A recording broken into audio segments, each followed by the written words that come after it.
Aloran, magandang umaga po sa ating lahat, sa ating Panginoon. Maraming salamat sa mga testimony na pinagkaloob ng mga kapatid. Patuloy lamang na ang Diyos na ating pinaglilingkuran buhay, na ang Diyos na ating pinaglilingkuran, patuloy natin maintindihan na siya may kontrol at may akta ng lahat ng bagay. At sa ating paglakad sa ating buhay pananampalataya, bahagi yan na katulad nga na sa lahat ng aspeto ng ating buhay, lahat ipagpasalamat natin. Kasi lahat yan ay sangkap para lahat tayo mas mahuhog, mas maging glorifika, malinis, kung paano yung paglakad na kalusog-lugod sa Panginoon. Katulad sa isang pagkain, hindi masarap ang pagkain kung hindi kumpleto sa sangkap. Ganon din sa ating buhay pananampalataya. Kumbaga, kumpleto sa sangkap ang ating paglakad sa ating buhay pananampalataya.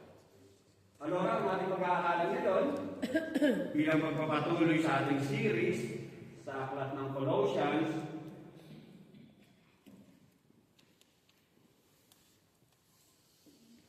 naririto na tayo sa verse 14 and 15. Ang sabi niya rito sa English, "Above all, clothe yourselves with love, which binds us all together in perfect harmony. And let the peace that comes from Christ rule in your hearts. For as members of one body, you are called to live in peace and always be thankful."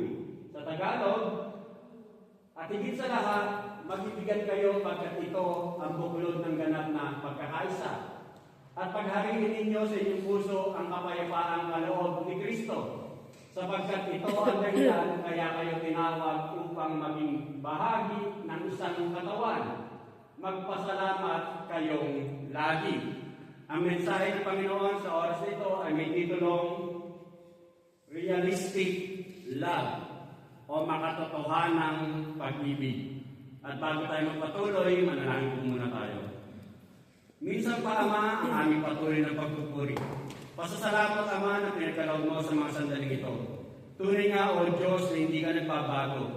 Ikaw pa rin ang makapangyarihang Diyos noon, ngayon, at magpakailanman. Salamat po, Ama, sapagkat tunay nga na sa biyaya mo, naririto kami. Patuloy mong binibigyan, Panginoon, pagkakataon na patuloy namin intindihin, unuwain, Panginoon, ang iyong mga salita. Ang iyong mga salita ay buhay, katulad ng Diyos ang pinaglilingkuran ay buhay, Panginoon. Ikaw lamang ang Diyos ng mga Diyos, ang hari ng mga hari. Salamat po minsan pa sa sandaling ito na tunay nga kung hindi mo kami unang inibig, Panginoon, nasa saan kami, Panginoon? Walang direksyon, walang purpose, walang layunin ang aming buhay kung hindi mo ipinaunawa sa amin po ng tunay naming kalalagayan, Panginoon. Salamat po, Diyos, sapagkat tunay nga na Ikaw ang siyang nagbigay sa amin ng kaligtasan, Panginoon. At ang kaligtasan ito, O Diyos, ang siyang nagbibigay ng kasiguraduhan kung ano ang aming patutunguhan, Panginoon. Napakarami, Ama, ng pinagkaloob mong biyaya. Hindi kami karapat-dapat sa mga bagay nito, pero dahil sa iyong pag-ibig, narito kami. Malaya kaming nakatatawag sa iyo ng Ama-Ama. At minsan pa, sa sandaling ito, O Diyos, patuloy din po namin kinikilala na tunay nga, banal ka. Tunay nga na sa liksik mo ang laman ng aming puso, ng aming isipan. Lahat-lahat sa aming Panginoon ay hayag sa iyo, Panginoon. Kaya patuloy po kami dumadalangin.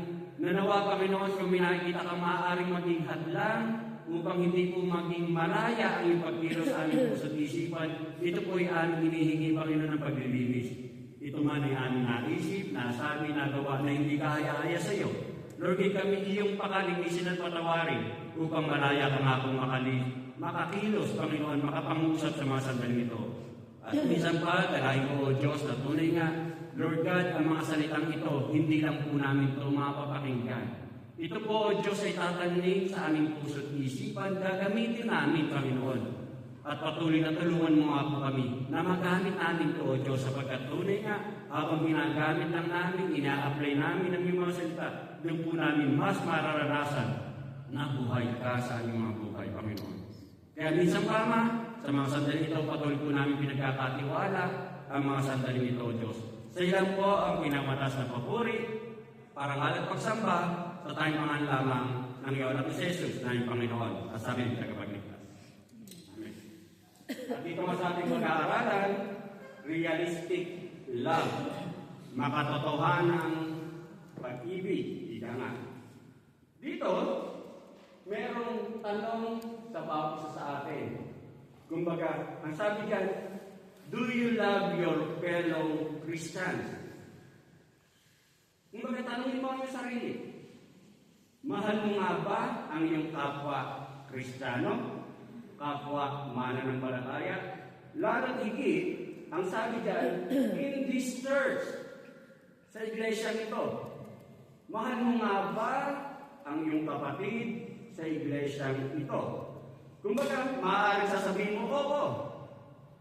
Maaaring sasabihin mo, oo, sapagkat inyong dalawa o isa sa dalawa na pangunahing utos, una, ibigin natin ang Diyos ng buong puso, buong lakas, buong pag-iisip. At ang pangalawa, ibigin mo ang iyong kapwa, ang iyong kapatid. At malinaw na sinasabi na ang utos ng Diyos, love one another.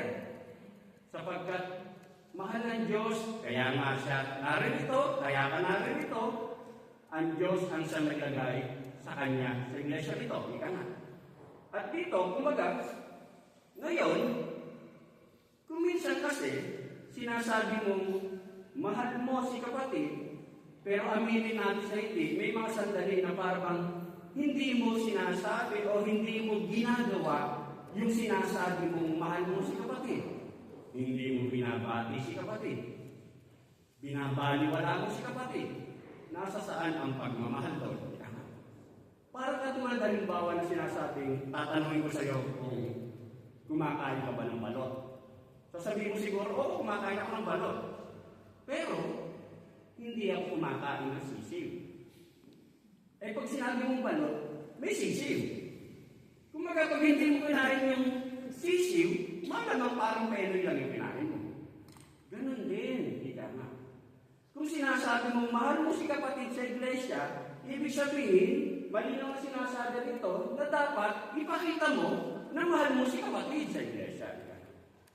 At dito, kumbaga sinasabi nga, na kung uunawain natin na ang sulat na ito na ating pinag-aaralan, nasa series tayo ng Colossus, letter of Paul to Colossus, Colossians, kumbaga kung ilalagay natin ang ating sarili nung isinulat ni Pablo ang mga sandaling ito, sa mga sandaling ito, kumbaga, nung mga panahon na yon, pag sinabi mong miyembro ka ng iglesia ng Colossus, miyembro ka ng iglesia ng Colossus. Kasi, nung mga panahon na yun, pag sinabi mong Colossus, kumbaga yun yung Colossus City. Katulad ito, Palermo. Kumbaga, iglesia ka ng Palermo.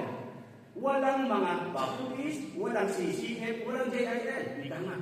Miyembro ka ng iglesia ng Colossus, ng Palermo. Ika nga. Walang pagkakataon na kapag nasaktan ka na okay ka, tatanong ka. Hindi uso yung Kristiyanong palaka na palipat-lipat. Ganon. Dahil kapag ibig sabihin, ang option mo ng mga pagkakataon na yon, pag sinabi mong mahal mo si kapatid, it's either na dapat aayusin mo kung ano yung conflict ninyo sa loob ng iglesia, o it's either na titigil ka na sa iyong buhay pananampalataya. Ibig sabihin, itinanggi mo si Jesus Christ.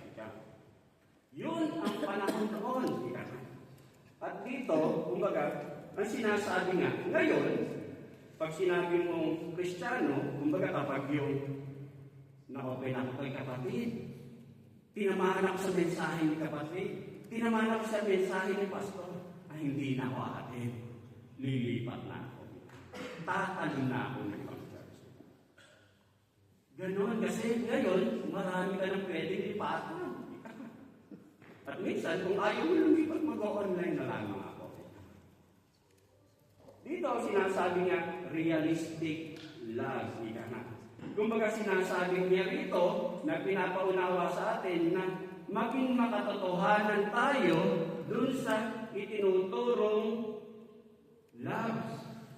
Kasi nga, kung maunawaan natin, kumbaga sa ating paglakad, sa ating buhay pananampalataya, hindi tayo mananatiling baby, ika nga. Kumbaga, ang ating paglalakad sa ating buhay pananampalataya, hindi parang pusit. Ano yung pusit? Paatras. Paurong. Pabalik. Ika nga. Dapat hindi ganon. At dito, kung baka sinasabi nga niya rito, nasa ating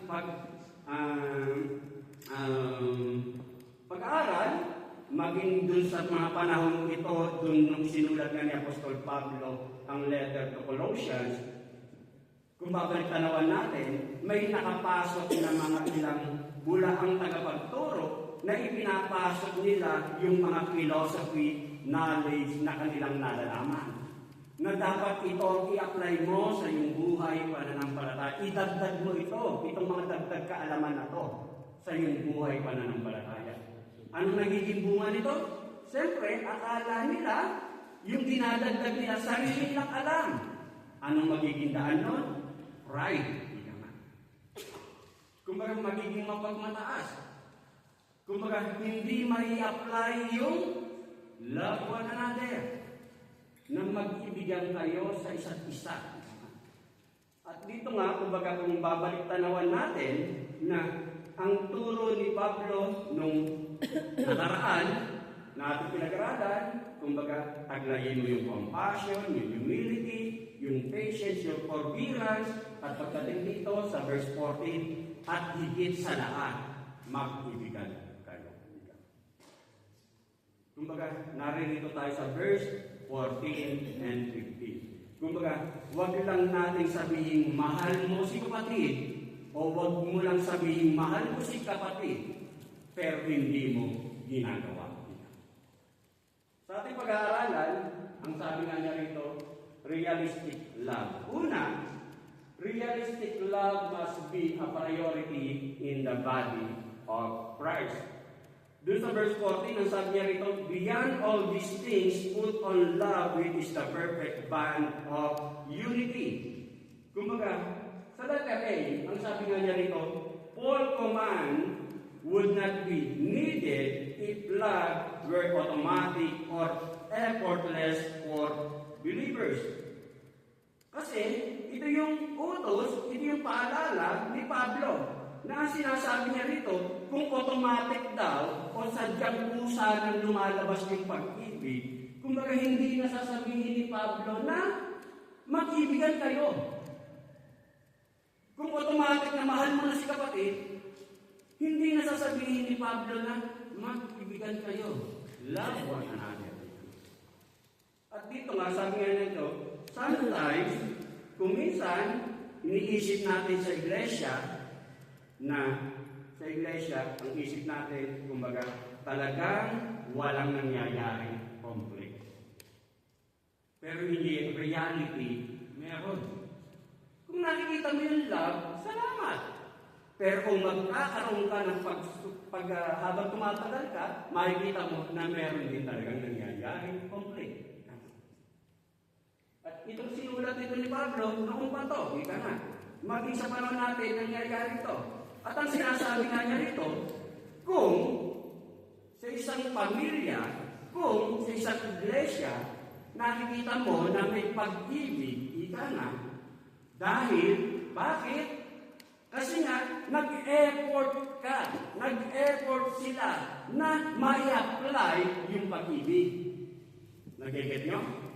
Kumbaga, ina-apply, isinasapamuhay, kaya merong pag-ibig. Ibig sabihin, inaayos yung complete, yung misunderstanding. Kaya merong nakikita, nararamdaman, nararanasan pag-ibig. Ganon din sa isang pamilya, ika nga.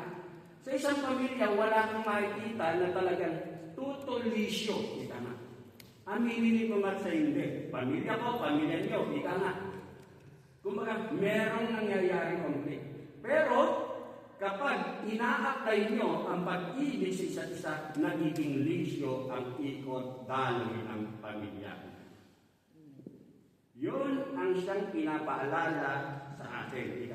Kaya nga sabi, kumbaga, kailangan mong pagtrabahuan, kailangan mong mag-effort, kailangan mong pag-ibayuhin yung pag-ibig para na sa gayon anuman ang conflict sa loob ng iglesia o sa loob ng isang relasyon ay maging maayos.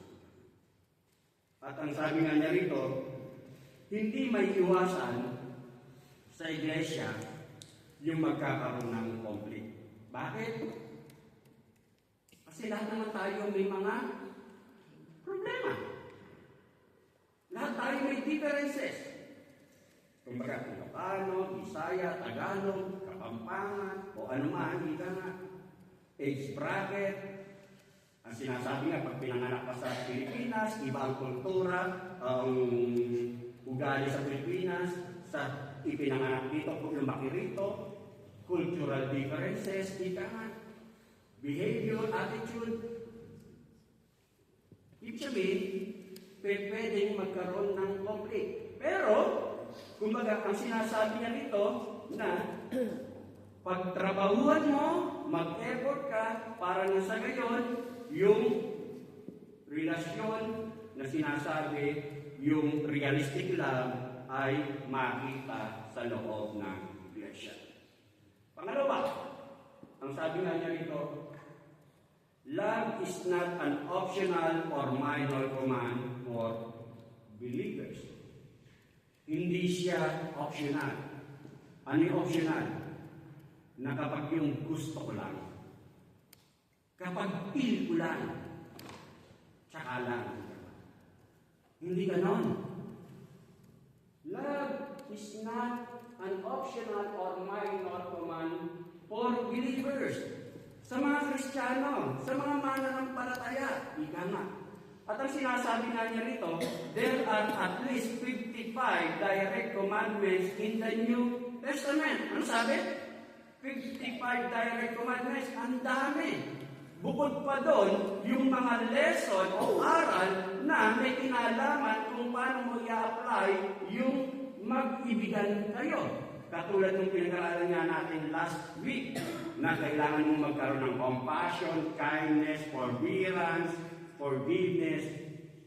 Pero yung mga direct command, sabi, at least may 55 na direct command sa New Testament. Katulad halimbawa, ang sabi dyan sa Matthew 5:54, love your enemies. Mahalin mo ang iyong away. Matthew 22:39, after stating that the greatest commandment is to love with your entire being, Jesus added the second is like it, you shall love your neighbor as yourself. A new commandment, sabi niya sa John 13:34-35, that you love one another even as I have loved you, you also love one another. And so forth. Marami. At ang sabi pa nga dyan, 1 Corinthians 16:14, let all that you do be done in love. Lahat ng gagawin mo ay dahil sa pag-ibig. Ika nga. At sa 1 Thessalonians 3:12, may the Lord cause you to increase and abound in love for one another and for all people as we also do for you. Kumbaga, hindi minor, hindi optional yung turo ng love one another.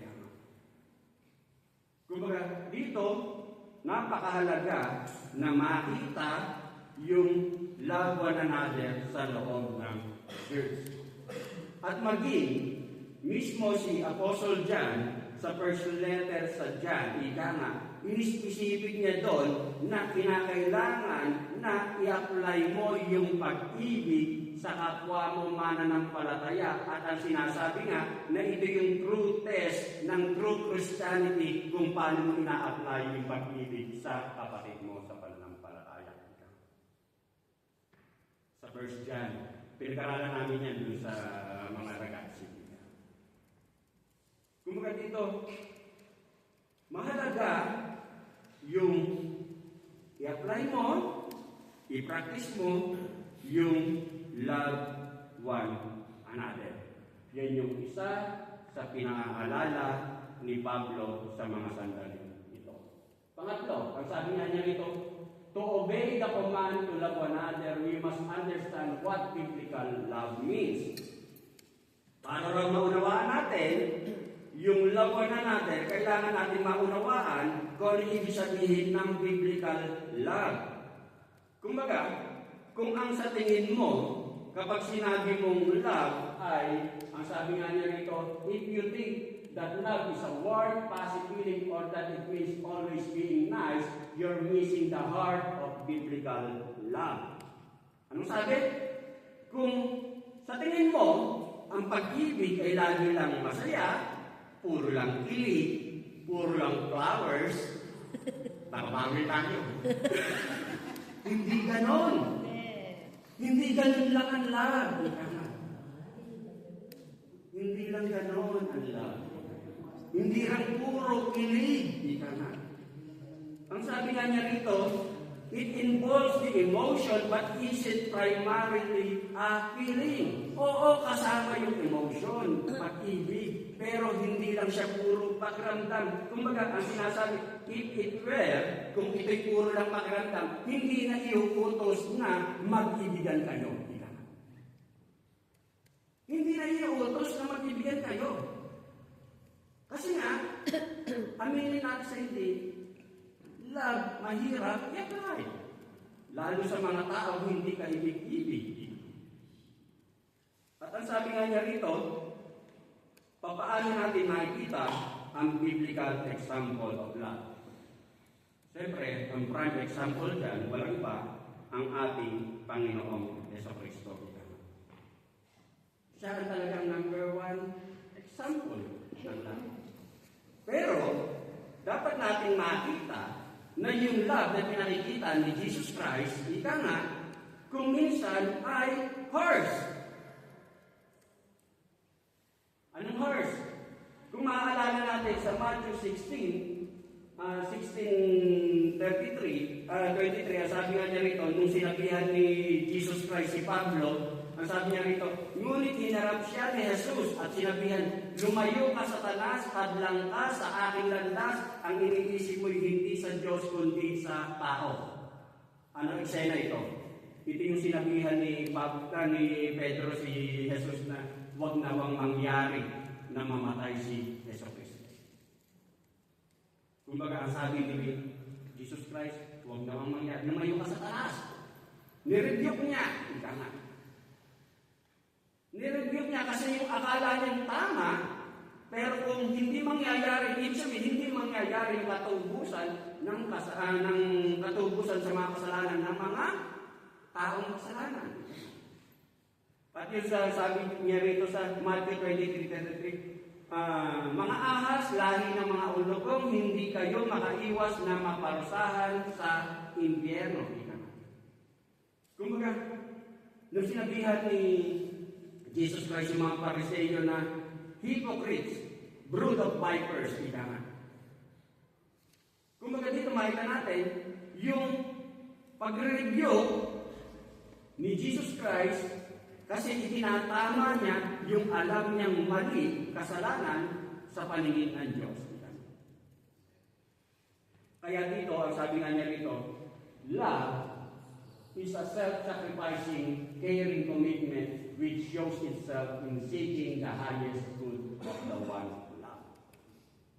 Kumbaga, ang pag-ibig ay self-sacrificing, caring commitment which shows itself in seeking the highest good.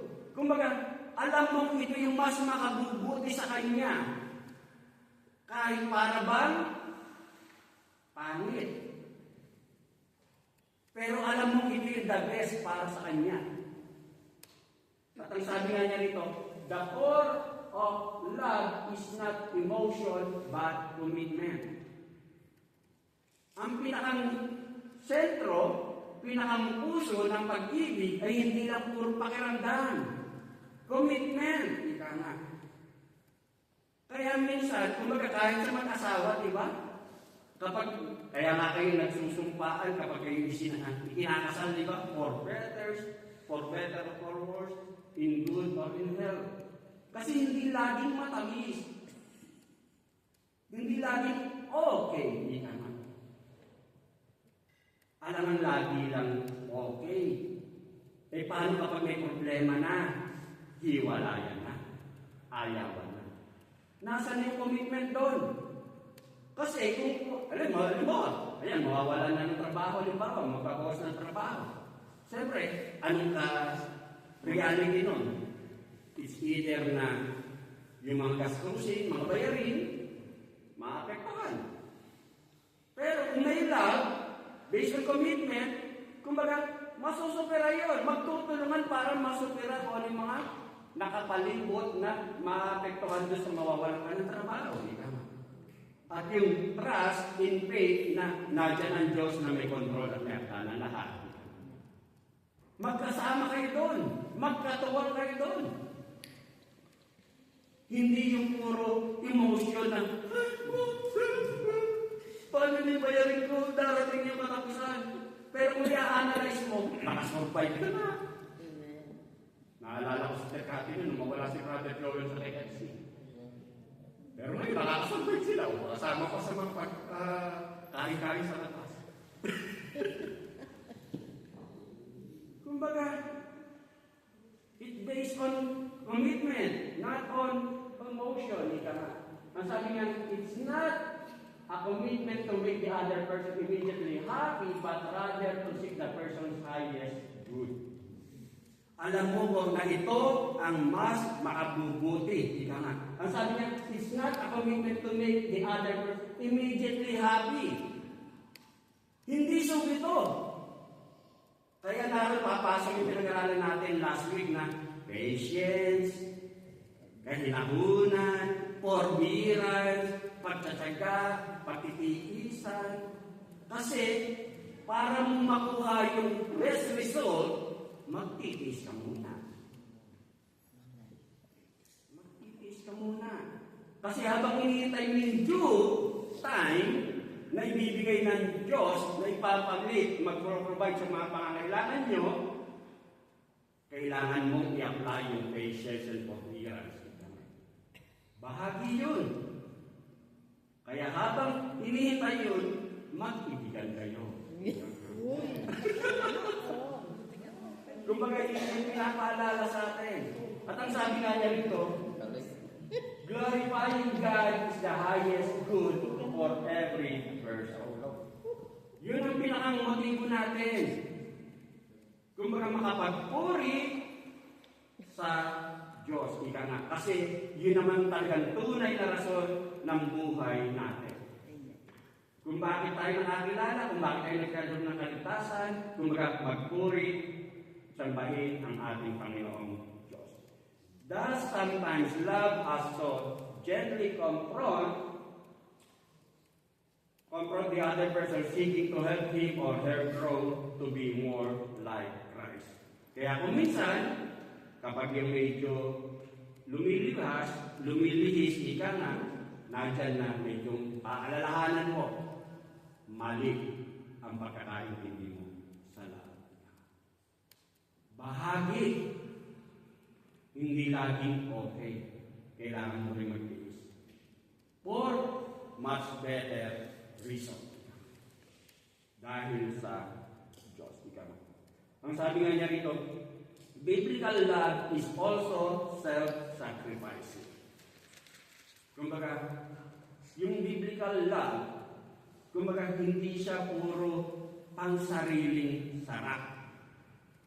Matuto kang magsakripisyo sa minamahal mo.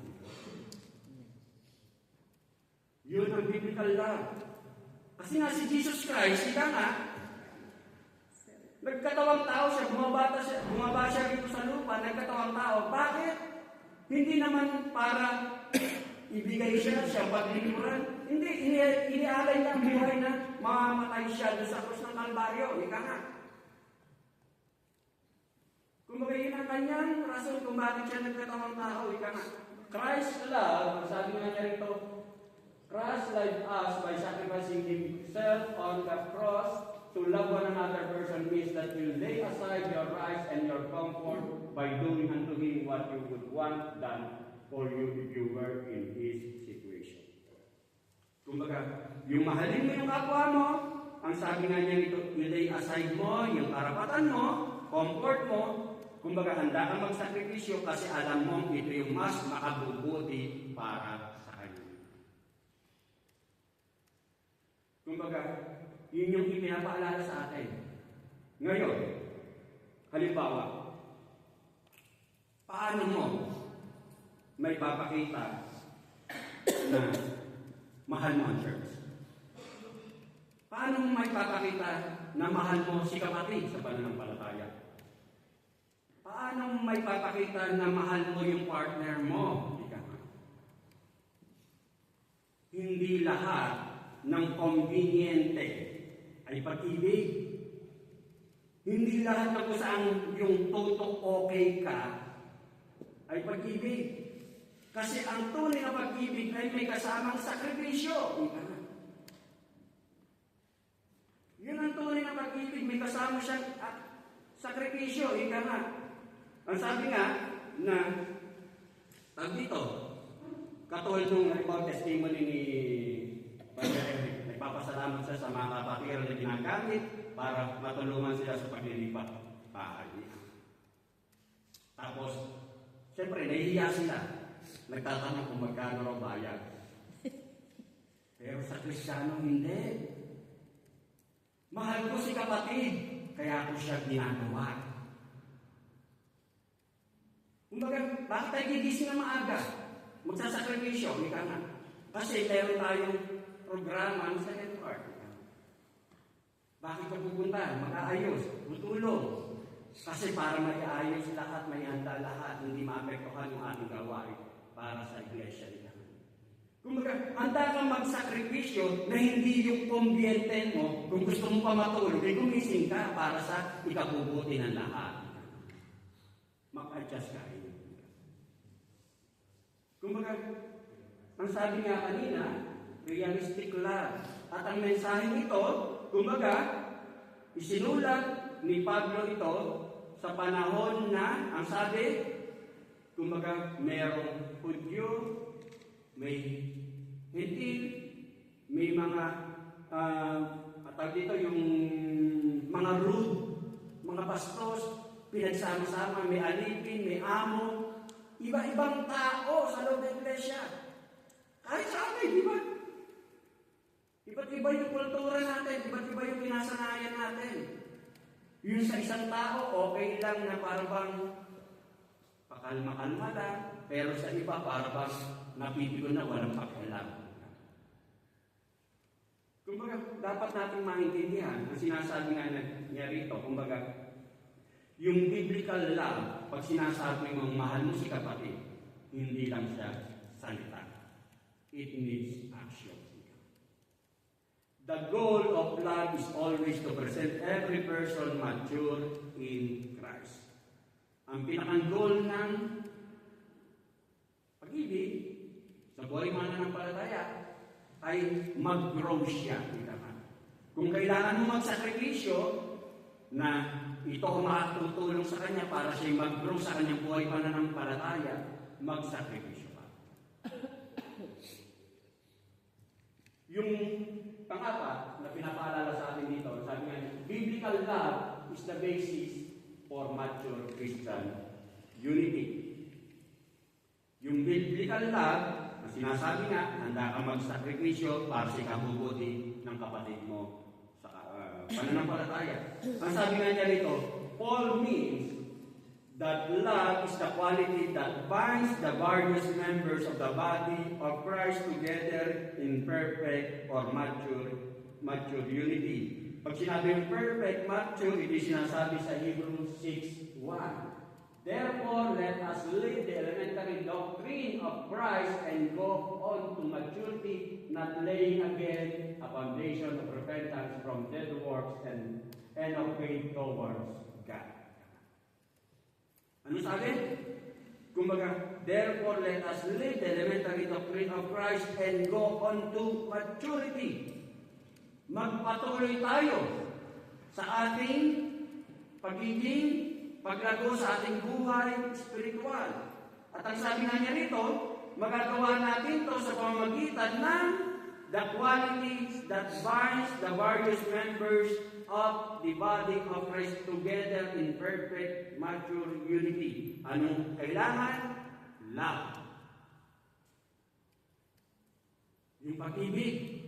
Kasi nga, meron tayong mga differences.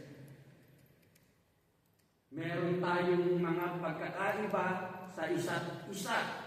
At ang sabi nga niya rito, that binds us. Kumbaga nagbubuklod sa atin.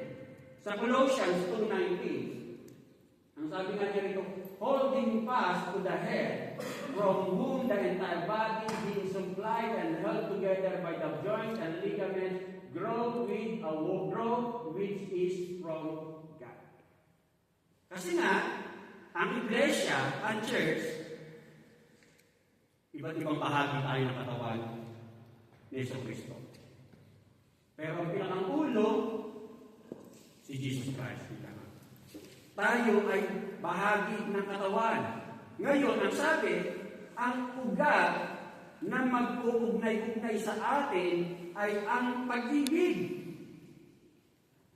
Kahit tayo'y mayroong pagkakaiba, meron tayong mga differences sa isa't isa, ang mag-uugnay sa atin ay yung pag-ibig. Yun yung magbabait sa atin kung bakit tayo magiging isa sa iglesia, sa katawan ng iglesia.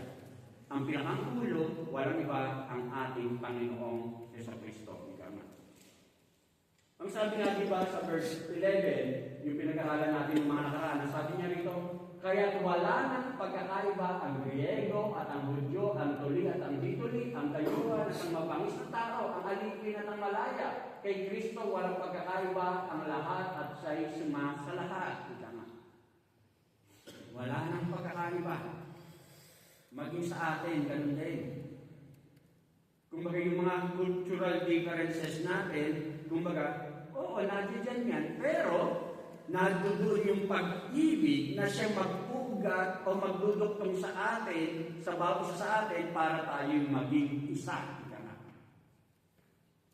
Yun yung pinaunawa sa atin. Sa Ephesians 4, sabi niya nga dito, 13-16, sa gayon, tayong lahat ay magkakaisa sa pananampalataya at pagkakilala sa anak ng Diyos at magiging ganap ang ating pagkatao ayon sa pagiging ganap ni Kristo. Hindi na tayo matutulad sa mga batang nadadala ng bawat araw, parang sa sakyang dagat na sinisiklot-siklot ng mga alon at tinatangay ng hangin. Hindi na tayo malinlinlang na mga taong ang hangad at dulid tayo sa kamalian. Verse 15, manapay sa pamamagitan ng pagsasalita ng katotohanan, sa diwa ng pag-ibig, magiging ganap tayo kay Kristo na siyang ulo. Kumbaga, sabi, sa pamamagitan ng pagsasalita ng katotohanan, kung may mga differences man, may pagkakasala man, may mali man, may conflict man, pero sa pagsasalita ng katotohanan, may diwa ng pag-ibig, magiging buo tayo. 16, sa pamamagitan niya, nabubuo ang katawan mula sa mga bahaging pinag-uugnay-ugnay ng kasukasuan at kung maayos na gumaganap ng tungkulin ng bawat bahagi, ang buong katawan ay lalaki at lalakas sa pamamagitan ng pag-ibig. Kumbaga, yung biblical love is what binds us together as we grow to maturity in Christ. Kaya tayo nakatagal sa isa't isa. Kaya tayo nagiging buklod kahit may mga differences. Pero dahil sa pag-ibig, nagiging maayos tayo magkakasama. Yun yung pinapaalala sa atin. At ang sabi nga niya rito, while we must hold on to the fundamental doctrines of the faith, we need to remember that love is a fundamental practice of the faith. Ano sabi? Habang tayo ay pinangahawakan natin yung fundamental teachings ng pananampalatayang meron tayo. Ngayon, ang sabi niya rito, we need to remember that love is a fundamental practice of the faith. Kumbaga, kung ano yung pananampalatayang pinangahawakan natin, panghawakan natin yan. Halimbawa, si Jesus Christ ay Diyos. Panghawakan natin yan. Ngayon, paano mo yan na yan? Siyempre, yung mga background ng iba, minsan kapag yung hindi pa ganong kalalim, minsan hindi pa lubos sa kanyang pagkakilala sapagkat Diyos ni Jesus Christ. I-apply mo sa pamamagitan ng love, ng mga aral, ng mga salita, at kung paano i-apply sa buhay yung pakita mong love na ito sa kapwa mo. Hindi lang basta, kumbaga, hindi lang basta salita, kundi dapat ipinakikita. Pangalawa, na pinapaalala sa atin dito, realistic love is shown in peaceful relationship in the church. Peaceful relationship in the church. Sa verse 15, ang sabi niya rito, let the peace of Christ rule in your hearts, to which indeed you were called in one body, and be thankful. So let again, ang sabi nga niya rito, to let the peace of Christ rule in your heart, you must have a peace of Christ in your heart. Ano sabi? Para raw, ang kapayapaan ni Kristo ay maghari sa iyong puso, kinakailangan muna ng kapayapaan ni Kristo ay sadyang nasa sa iyong puso. Prima di toto. First of all, ika nga, the peace with God that comes from trusting in Christ as your Savior and Lord is the basis for peace with other believers. Yun ang prima di toto. Siguraduhin mo muna sa sarili mo na talagang ikaw ay merong pagtitiwala sa ating Panginoon sa Kristo bilang sarili mong personal Lord and Savior. Kung maalala natin, nung mga nakaraan, ika nga, last week, ika nga, na bakit kailangan nyo? Sapagkat kapag nakikita mo yung pag-ibig at ngayon sa pagkakataon ito, yung kapayapaang mula sa ating Panginoon sa Kristo, ito yung magiging daan para magawa mo rin ito sa kapwa mo. Sa Ephesians 2:14, He Himself is our peace, who made both groups into one and broke down the barrier of the dividing wall. Kumbaga, outside of Christ, the Jews and the Gentiles despise each other. Yun yung katotohanan ng mga panahon na yun. Na kapag ang isang Hudyo o isang Israelite at ang hindi Israelite o Gentiles, ika nga, kumbaga hindi pwedeng magsama yan. Katulad halimbawa ngayon, hindi basta-basta pwede magsama ang Israelites and Jews at ang Palestine. Kaya nga lagi silang kwera. Hindi siya matitigil ng basta ceasefire lang.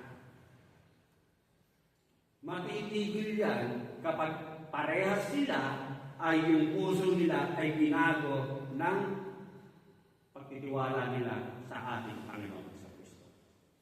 Doon magkakaroon ng tunay na kapayapaan. Ganun din sa atin, mga minor differences, hindi naman talaga kultural. Kunting tampukan lang, ika nga. Kasi magkakaiba ng pinanagyan. Pero, dahil kay Jesus Christ, kumbaga, yung kapayapaan, iiral sa loob ng iglesia. At ang sabi nga niya rito, kinakailangan ng true conversion. Kailangan ng true conversion para na sa ngayon, yung kapayapaan galing mula sa Diyos, sa pamamagitan ng ating Panginoon sa Kristo, ay maipakita mo, maibigay mo sa kapwa mo. Kaya na ako minsan, pag yung sinabi mo, may dalawang nagsabing tumanggap sa ating Panginoon sa Kristo bilang personal Lord and Savior. Pero makikita mo minsan magkaiba ng epekto. Bakit kayo? Kasi siguro hindi, baka siguro emotion lang yung nadala lang. Hindi talagang true conversion. Kinakailangan ng true conversion. Tunay na pagbabago na talagang tinanggap mo si Jesus Christ bilang personal Lord and Savior. Para na sa kayo kumiral yung pag-ibig umiral yung kapayapaan na dulot ng ating Panginoong Kristo. Kumbaga, yung outward peace is only superficial if your heart is not right with God. Yung sinasabing panlabas na kapayapaan na kunyari namumuhay ka sa kapayapaan, meron kang budget. Pero hindi naman pala talagang tama yung pagkakakilala mo kay Jesus Christ, pansamantala. Pero kung tunay, yung kapayapaan na meron ka, bunga yan ng tunay na nagbago ang puso mo sa pananampalataya sa ating Panginoon Jesucristo. Kaya kahit anumang mga yung mga dumarating na akala mo nagbibigay sa iyo ng worries sa oras na may mga pagsubok sa ating buhay pananampalataya, doon mo mai-apply yung kapayapaang bunga ng pananalig mo sa ating Panginoon Kristo. Tranquila. Oo, medyo mag-worry ka, pero paalala lang, and then, much better yung Diyos na pinag-inukuran. Pangalawa, sabi niya rito, to have the peace of Christ rule in your hearts, remember that God called you to Christ, which includes being a member of His one body, the church. Ika nga. Ang sabi niya rito, God called you to Christ. Tinawag ka ng Diyos para kay Kristo. Calling refers to God's effectual call to salvation based on His choosing you. Sino ako? Kaya nga kapag yung iisipin mo, sino ako para piliin ako ng Diyos? Bigyan ako ng kaligtasan. Sino ako? Ano yung nawit ni Brother Ryan? Sino ako? Sino ako? Sino ako? Makakalimutin ako. Sino ako? Sino nga ba ako para bigyan ng kaligtasan? Ang sabi nga doon sa pinag-aralan natin last week, sabi niya rito, kayo'y hinirang ng Diyos, Mamma Mia. Kayo'y hinirang ng Diyos, itinalaga para sa Kanya at inamahal Niya. Kaya dapat kayong maging mahabagin, magandang kalooban, mapagpakumbaba, mabait, at matiisin. Sa 1 Corinthians 1:26-31, mga kapatid, alalahanin ninyo ang inyong katayuan nang kayo'y tawagin ng Diyos.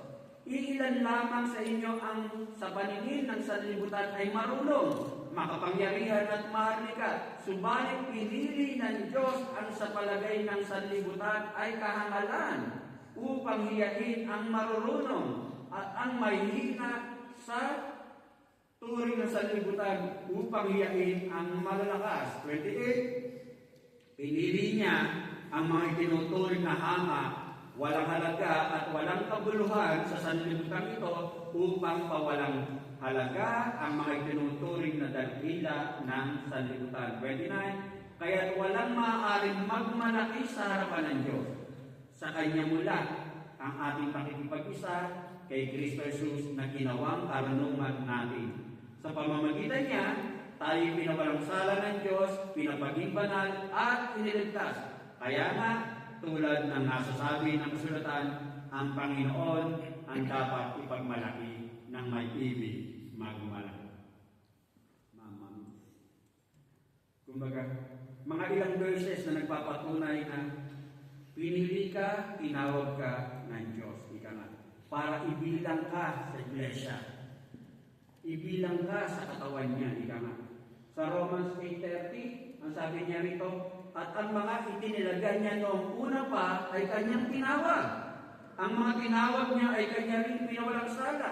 At ang kanyang mga pinawalang sala ay kanyang namang binigyan ng karangalan.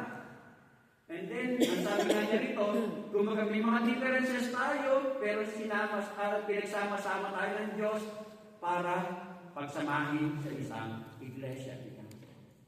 At ngayon, kaya tayo nagkakaroon ng pagkakaisa dahil nabautismohan tayo sa isang Espiritu. Ang sabi nga niya rito, the Spirit baptizes all who are called into the one body of Christ na sinasabi sa 1 Corinthians 12:13. Kaya nga yung sinasabi ni Seiya kanina sa testimony niya na minsan lang niya nakasama. Minsan lang niya nakasama yung mga nasa North. Pero kakilala niya via online. Pero nung magkakita-kita, magkasama-sama, iba ang relasyon. Bakit? Iisa ang Espiritu. Kaya doon ka magtataka, ka. Kapag kaisa mo, kaparehas mo ng Espiritu, magaan ang pakiramdam mo. Kumbaga, kasi parehas kayo ng Espiritu, ika nga. At ang sabi nga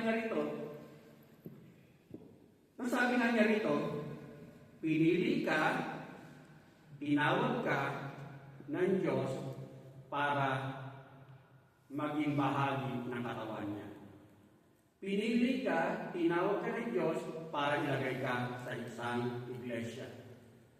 Ganon din sa isang pamilya. Kasi ikaw, hindi ka naman nakakapili ng gusto mong kapatid. Sa pamilya, di ba, may kapatid na ka-close mo, may kapatid na parang ang layo-layo ng puso mo, hindi magaan. Pero kapatid mo siya sa laman. Ganon din sa iglesia. Kumbaga, inilagay ka ng Diyos dyan, sa iglesia niyan, katulad sa pamilya mo na kung minsan meron kang kapatid mismo o kamag-anak, halimbawa, kung wala kang kapatid o kamag-anak, pero para bang hindi mo mapuputol yun kasi kamag-anak mo yun. Kapatid mo yun. Ganon din sa iglesia. Inilagay ka ng Diyos sa iglesia niyan, kung minsan, meron ka rin mga parang hindi mo maiwasan ng parang ang layo ng loob mo. Hindi ka rin makakapili kasi ang Diyos ang naglagay, tumawag sa iyo para ka dyan. Para ka dyan. Kumbaga, ang sabi nga niya rito, inilagay ka ng Diyos dyan, iniligtas ka ng Diyos, binigyan ka ng kaligtasan para maging bahagi ka ng katawan ni Jesus Christ. At hindi ikaw ang pumili. Ang Diyos ang siyang pumili tumawag sa iyo para ilagay ka dyan. At ang sabi nga kanina, na ang lahat ng relasyon, kung may magandang relasyon, nag-e-effort, pinagtatrabahuan para magkaroon ng magandang relasyon. Kaya nga sabi, mag-ibigan kayo. Pag-ibahiyuhin nyo ang pag-ibigan sa isa't isa. Yun yung mensahe natin. Huwag mong sabihin, mahal mo si kapatid, ipakita mo, mahal mo si kapatid. At ang sabi nga, ang iglesia, ang church, hindi siya isang lugar lamang. O, tingnan mo, nandito tayo kasi meron tayong programa. Kasi ang Diyos, naroon siya sa lahat ng dako. Omnipresent ang Diyos Present siya sa lahat ng lugar. Pero ang iglesia, hindi lang siya lugar. Pamilya siya. Ang iglesia, pamilya.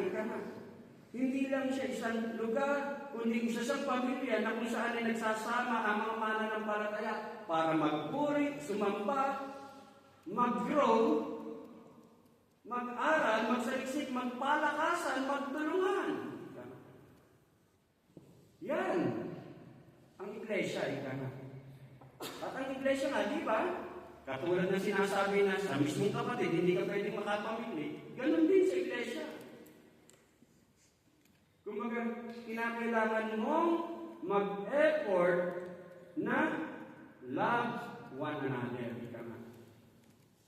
Kumbaga, sama-sama tayong magtulungan, mag-encouragement, panghawakan, maging matatag sa katotohanan ng itinuturo ng salita ng Diyos. Pangatlo, to have peaceful relationship, you must let this peace be the deciding factor in how you relate to other believers, especially when there is conflict or misunderstanding. Ano sabi? Para magkaroon ng kapayapaan sa relasyon nating magkakapatiran, ika nga, ang hayaan nating manaig sa relasyon natin bilang magkakapatiran ay ang deciding factor natin ay yung kapayapaang dulot mula sa ating Panginoong Jesucristo. Hindi katulad nung sinasabi nga dun sa mga naunang talata, naunang pinag-aralan natin, na may mga dagdag kaalaman na dinadagdag nila dun sa Church of Colossians noong mga panahon na yun. Ano nagiging dulot nun? Pride lang, pagalingan, pataasan. Pero ang sinasabi nga niya rito, kung kung ano yung tinuturo ng ating Panginoong Kristo, yun yung magiging deciding factor para na sa gayon ang kapayapaan sa relasyon natin in the one body of Christ ang siyang magsisecure sa atin. Sa Ephesians 2, 14 to 18, pinagkasundo niya tayo, kaming mga Hudyo at kayong mga Hintil, ay kanyang pinagsa. Sa pamamagitan ng kanyang katawan, pinawi niya ang alitan na pader, na parang pader na naghihiwalay sa atin. Pinawalang bisa niya ang kautosang walang pawang mga utos at tuntunin upang pag-isahin sa kanya ang dalawang bayan at maghari ang kapayapaan. Kasi nga sabi kanina, di ba? Hindi pwedeng magsama basta-basta ang Hudyo at ang mga Hentil.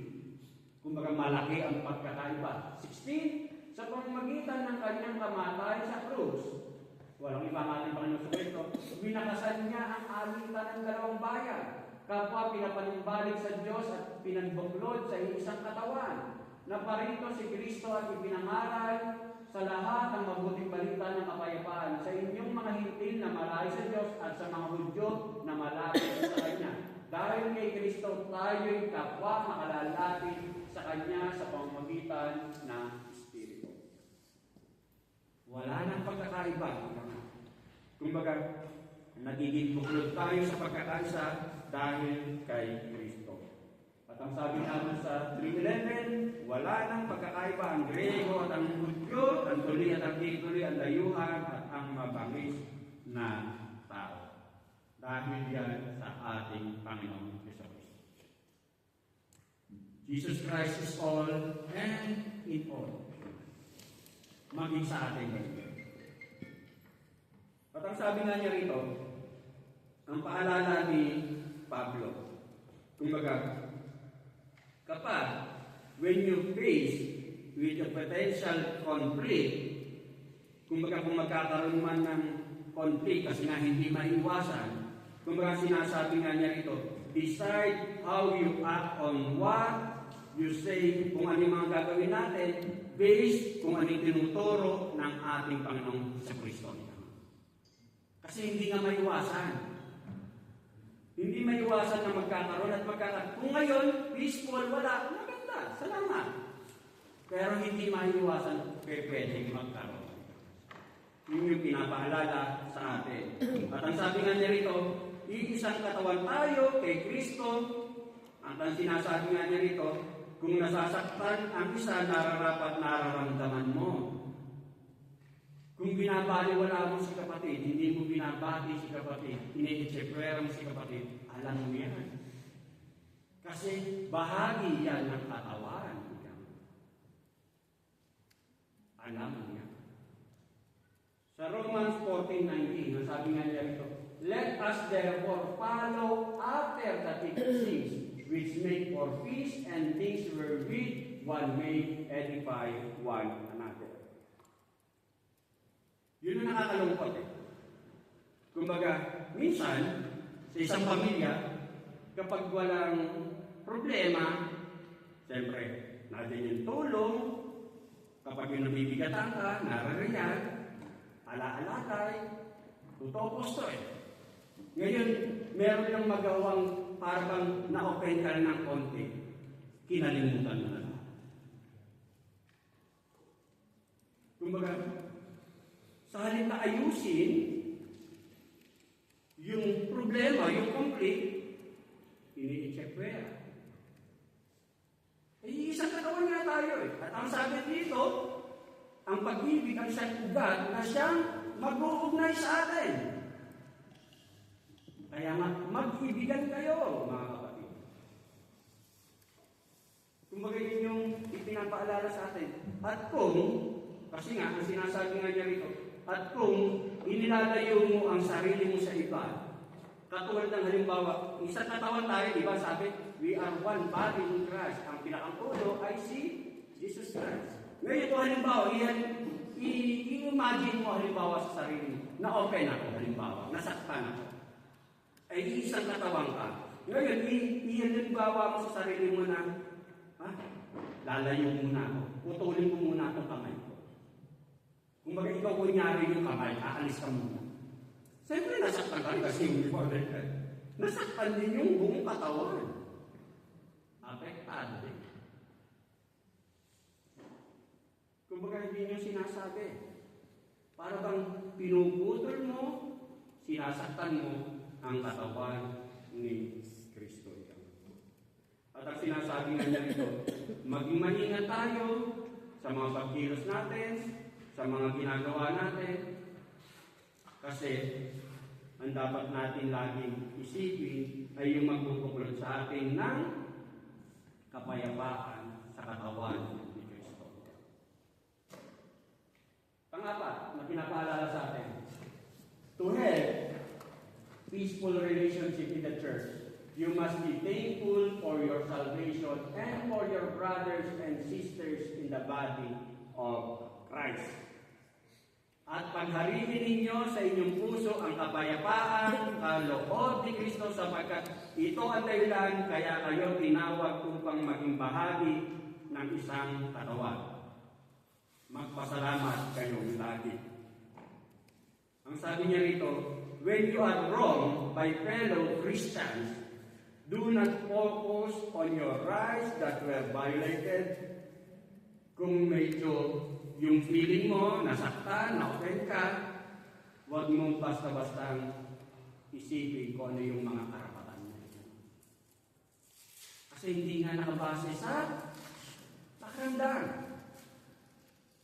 Nakabase sa commitment. Ganun din di ba sa asawa? Sa mag-asawa?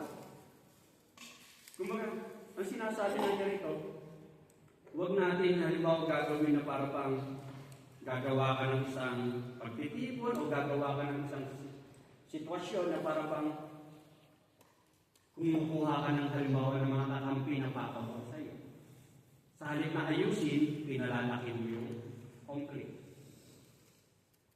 Ang sabi rito, iisang katawan tayo, mamuhay tayo sa pag-ibig, kapayapaan, tulog ni Kristo.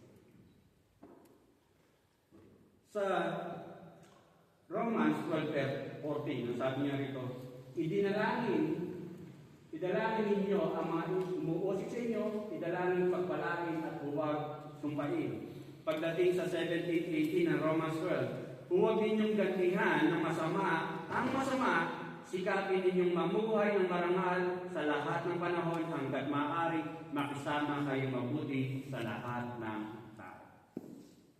And then sa Matthew 5:9, ang sabi nga na rito, blessed are the peacemakers, for they shall be called the children of God. Kumbaga, ang paalala, panatiliin natin merong pagkakaisa, kapayapaan sa loob ng iglesia. Yun yung isa sa pinapaalala sa atin ng Panginoon. Ngayon, ang sabi ko nga kanina,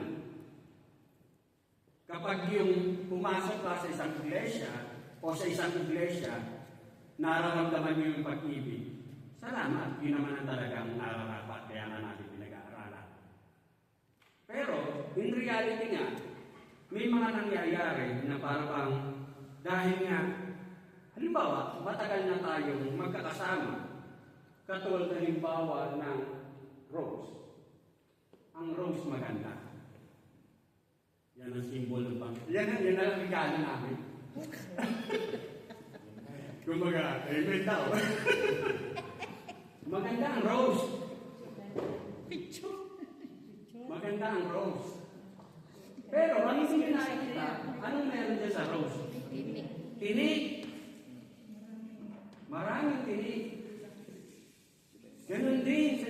iglesia.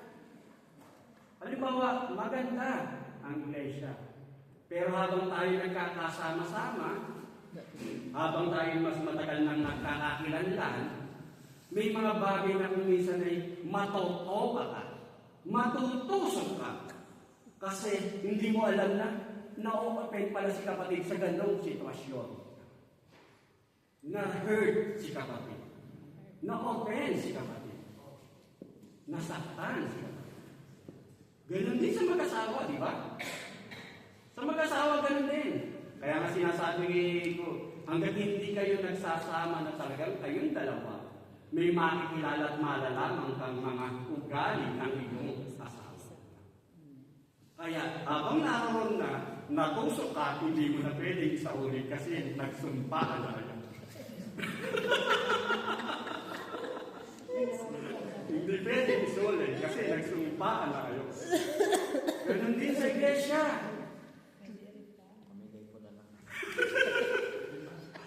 Ganun din sa iglesia. Habang tayo nagsasama, maganda kasi nagkakakilanlan tayo eh. Maganda eh. Yun naman talaga, isang pamilya tayo eh. Pero in reality, dahil nga may mga differences tayo, na kung minsan akala mo okay lang o normal lang may kapatid yun, pero sa isa pala, na-open na siya. Yun yung mga differences. At para maayos yun, pag-ibayuhin ang pag-ibig. Pag-ibig na tinuturo ng salita ng Diyos ng ating Panginoon sa Kristo. At yung pinag-aralan nga rin natin last week, di ba? May mga differences tayo, pero yung pinakang main character, kumbaga yung mga attitude, medyo mababago, pero yung talagang katayuan yung ugali ng tao, hindi basta-basta mababago. Kaya nga ang sabi, doon sa mga traits na yon, kumbaga ang sabi doon sa lahat, pag-ibayuhin ang pag-ibig. Yun yung sinasabi, pinaalala sa atin. Kumbaga, yun yung sinasabi na pinapaunawa sa atin na kailangan lang tayong laging magpasalamat. Kumbaga, sabi niya rito, magpasalamat mo na si kapatid. Katulad halimbawa minsan na nung hindi pa kayo magkasama sa iglesia o hindi pa kayo magkasama halimbawa sa iglesia, tapos magugulat ka, makakasama mo siya sa church. Magugulat ka, umaattend pala sa church na yon si kapatid. Hindi ka ba magsasaya? Kung nagka-complain kayo dun sa labas, ngayon kasama mo na siya dito sa loob ng iglesia, hindi ka ba magpapasalamat? Kasi tinawag din siya ng Diyos. Amen. Tinawag din siya ng Diyos. Ang Diyos din na nagalay ka. Kaya nga, magpapasalamat ka na sa biyaya ng Diyos, kumbaga nakakilala rin siya. Ang sabi nga sa 2 Thessalonians 2:13, we are bound to always give thanks to God for you, brothers loved by the Lord, because God chose you from the beginning for salvation through sanctification of the Spirit and believe in the truth. Di ba? Kasi kung susuriin mo yung sarili mo, pinatawag mo yung sarili mo, di ba? Pero salamat, maging siya, pinili rin ng Diyos na makakasama sa iglesia. Magkaroon din ng kaligtasan. Kaya hindi ka ba magpapasalamat? Kumbaga, hindi magsasawa, titigil ang ating pagpapasalamat sa Diyos. Lalo higit na yung dati mong kaaway, ngayon kapatid mo na sa pananampalataya. Amen. Hindi ka ba magpapasalamat? Kumbaga, God graciously has saved them too. Sa biyaya ng Diyos, iniligtas din siya. Kumbaga, ang Diyos ay sadyang kumikilos sa ating mga buhay. Kahit para bang nasaktan ka, nasaktan ako, nasaktan mo siya. Pero merong Diyos na siyang nagbibigay din ng biyaya sa Kanya. Biyaya ng isa na siyang sa biyaya nito, ito yung magpupuklog sa atin na tayo maging isa. Kumbaga, yun yung pinaunawa, pinakikilala, pinaalala ng Diyos sa mga sandali ito. Kaya nga sabi nga niya rito, realistic love. It must be our priority in the body of Christ to demonstrate realistic love by having a peaceful relationship with one brother. Naisin natin na magkaroon ng kapayapaan, tunay na pag-ibig sa mga kapatid natin sa pananampalataya. It is our prime importance for everyone who calls Jesus as Lord to show realistic love. Prime importance. Kung sinasabi mong Panginoon mo ang ating Panginoon sa Kristo, dapat makita, hindi lang sa salita, dapat makita yung tunay makatotohanan pag-ibig. Let the peace of Christ rule in your heart and everything learn to be faithful. Maghari nawa ang pag-ibig ng mula sa ating Panginoon sa Kristo at naisin natin lagi tayong magpasalamat sa mga bagay na nangyayari sa ating mga buhay. Manalangin tayo. Minsan pa maraming salamat po Diyos sa oras na pinaglaban sa amin sa mga sandaling ito.